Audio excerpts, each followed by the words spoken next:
The whole premise of this channel is to talk about movies, shows, and maybe video games from time to time. I want this channel to have a chill atmosphere to it while giving my takes on whatever it is I'm talking about. I'm a lover of art, and I'm a lover of the creation of art. I love hearing behind the scenes stories of film and television, such as the scene in The Two Towers where Aragorn kicks the helmet of an orc and screams in agony because he thinks that the hobbits are dead, but in reality, when Viggo Mortensen kicked the helmet, he broke his toe, and the scream was out of pain. You know, the scene where everyone who knows this fact tells the person who has the misfortune of watching it with them, "Did you know?" Fun fact, whenever they re-released these movies last year and this scene happened, I saw so many people turn to whoever was sitting next to them to whisper this fact. There's the scene in The Dark Knight where Heath Ledger's Joker enters the room, and originally Michael Caine had a line here, but this was his first time seeing Heath Ledger in the Joker makeup and in character, and Michael Caine was so frightened that he forgot to say his line and just stood there watching Heath do his scene. The iconic Tears in the Rain monologue performed by Rutger Hauer, yeah, that was mispronounced, and Blade Runner was completely improvised, and Harrison Ford's reaction to this monologue was genuine. I also love blooper reels from some of my favorite comedies like The Office, Step Brothers, Parks and Recreation, The Anchorman, It's Always Sunny in Philadelphia, and Tropic Thunder. Watching these are always really fun, and you get to see the actors cut up and improvise. There's also behind the scenes documentaries and directors' interviews where they show you or discuss how a film was made. A really great example of this is David F. Sandberg's YouTube channel, Pony Masher. It's awesome to see a YouTuber turned director break down Hollywood filmmaking for his audience. Even if I don't love all of his movies, I really enjoy seeing him talk about certain aspects of the filmmaking process. But by far my favorite behind the scenes stuff is hearing about the films that seemed impossible to make at the time, like Star Wars or The Exorcist. But what I really find interesting is hearing about the films with really low budgets and how they were made. Say what you will about Kevin Smith, but him making Clerks is one of the most inspirational filmmaker stories of all time for me. The making of this film is so awesome, and to see the film not only succeed but kickstart the career of Kevin Smith is really cool.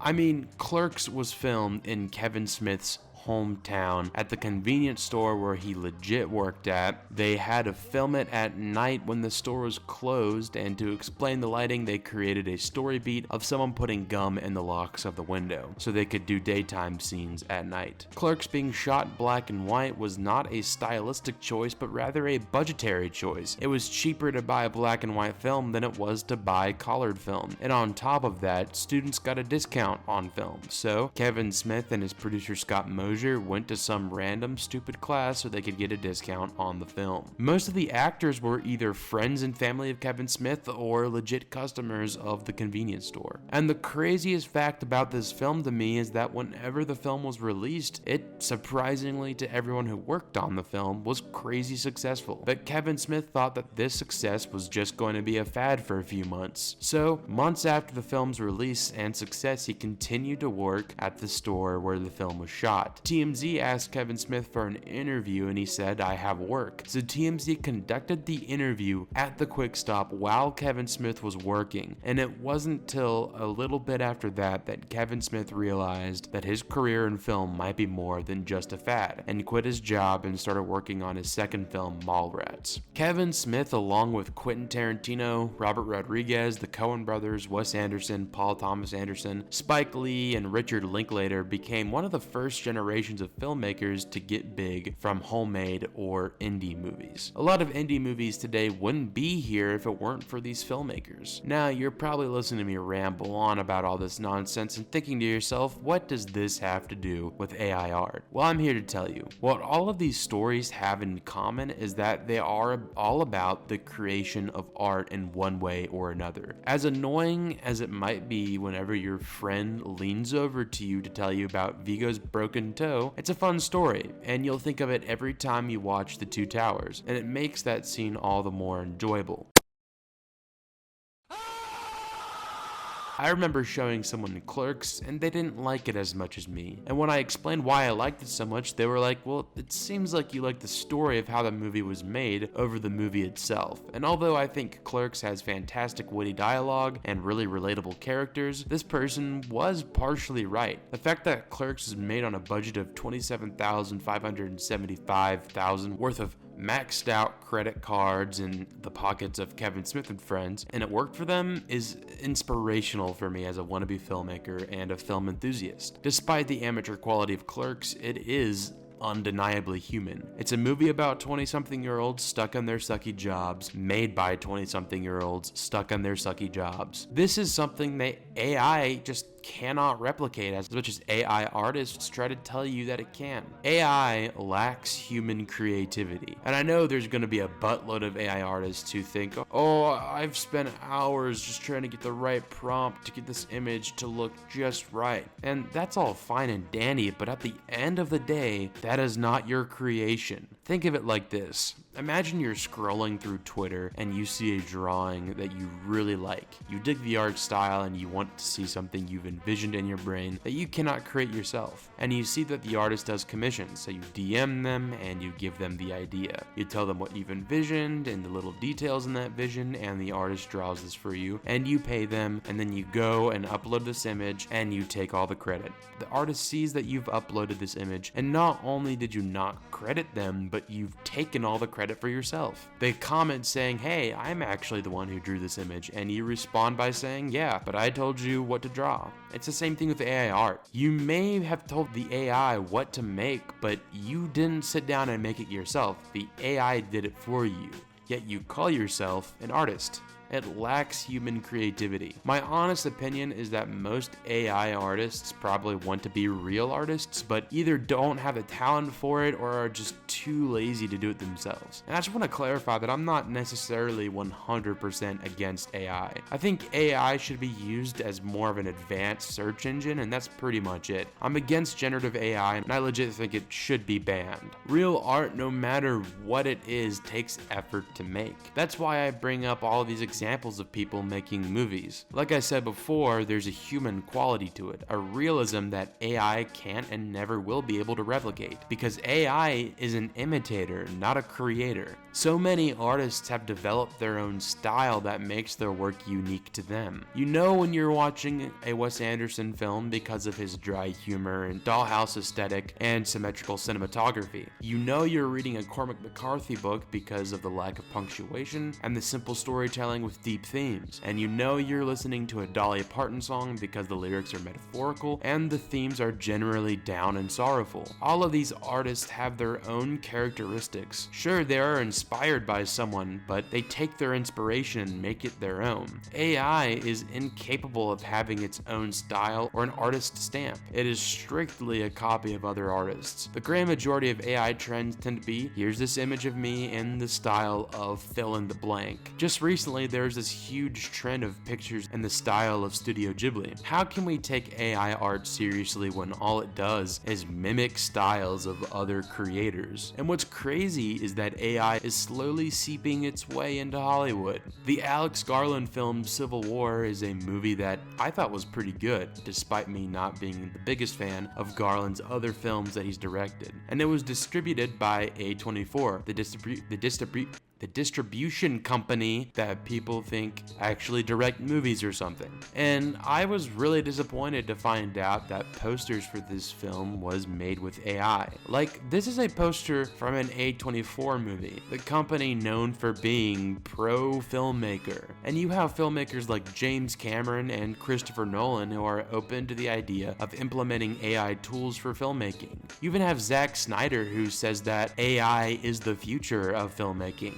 These are some of the most influential filmmakers of all time flirting with the idea of filmmaking. And whenever AI progresses in some kind of way, tech bros will constantly say, oh, Hollywood is in trouble after this. And filmmaking will be in trouble, but not because AI is better than normal filmmakers, but AI will just kill the film industry in general. People will see these stories and they will be uninspired and generic and then will stop going to the movies. movies. My views of AI art have always stayed the same, and although it's something that I've felt strongly about since AI generated images grew to be popular, it's not what inspired this video. Sometimes I'll scroll through Facebook to see what my grandma, distant relatives, or the uncle that gets too political at Thanksgiving is doing. And while I'm scrolling, I'll see an AI generated image of a homeless war vet that's missing a leg, crying, holding a sign that says, "It's my birthday and no one cares." And all the comments will be a bunch of old people saying happy birthday as if this AI generated image is real. And I make fun of these people because, I mean, this is funny. It's obviously not real, and to think that it is real is just funny. But a while back, I was scrolling through Twitter and I saw a video with a caption saying, "Woman kicked off plane for having an emotional support kangaroo," and it's a video of two women arguing with a little kangaroo holding a plane ticket between them. Looking back on it, it's clear that it's fake, but in the moment, I kind of fell for it. I thought it was funny, and it wasn't until a little while after where I saw the context thing at the bottom saying that it was AI. And I'm not gonna lie, it kind of scared me. Legit, only a couple months ago, I could easily tell if something was AI or not. But now, I have to look very closely. The idea of AI progressing so fast and more people not being able to tell if something is real or not is a scary notion, and it will change the world for the worse. And the worst part is that there aren't a whole lot of politicians that are anti-AI. The White House's own social media page posted an AI generated image of Donald Trump holding a lightsaber on Star Wars Day, and I don't know, I don't like that. The fact that the American government is using AI is unsettling to say the least, and it shows that the government is either not aware of the dangers of AI or are embracing it, and both are equally as terrifying. I respect Trump's decision to ban AI pornography, but it needs to go beyond that, because soon we will have AI generated videos of politicians making threats, and people will take it seriously, and the fallout, in a potentially real sense, will be detrimental. I don't know if the world will be run by AI in the same way that the movies portrayed to happen, but what I do know is that people in power and just evil people in general will use it to their advantage and will create false narratives or false situations in order to get what they want. I mean, you think AI looks realistic now? Just wait 5, 10, 20 years from now, and it will only get better as time goes on. And this goes beyond politics. This will affect our day-to-day. Do you really think that if your job can be replaced by AI, that your employer will keep you around? That's one less person to pay, one less health insurance plan to worry about, and one less potential issue to deal with. At the end of the day, if you work for a big corporation, you're more than likely not of value if there's a cheaper option. It'll always be profit over people. And I understand wanting to have an order of business that's efficient, but people's livelihoods are at stake, and millions of people will be without jobs if we let this get out of hand. Look, I'm not trying to scare anyone or anything like that. I'm just trying to raise awareness with what little audience I have. Most people are indifferent to AI, and that is not a good thing. I'm honestly not sure how to make change outside of just talking about it, and I feel like if enough people talk about it, then maybe change will come. Maybe that's optimistic, but I don't know. I don't want to live in a world where my passion is replaced by a machine. Well, thank you for listening to my rant. I know this is kind of out of left field for this channel. I generally don't talk about serious issues like this, but I don't know, it's something that's been on my mind a lot, and I feel like it's something that needs to be talked about more often, and I'm seeing more and more people just in my personal lives consume AI content, and it is, I don't know, it's definitely not a good thing. I would much rather real people be getting famous and not AI people, or AI artists who are too lazy to create their own thing, I guess. But yeah, thank you for watching this video. I hope you liked it. Please be sure to like, comment, and subscribe if you haven't already, and turn on postal notifications. With all that being said, yet again, thank you for watching, and I will see you later. And there's not another human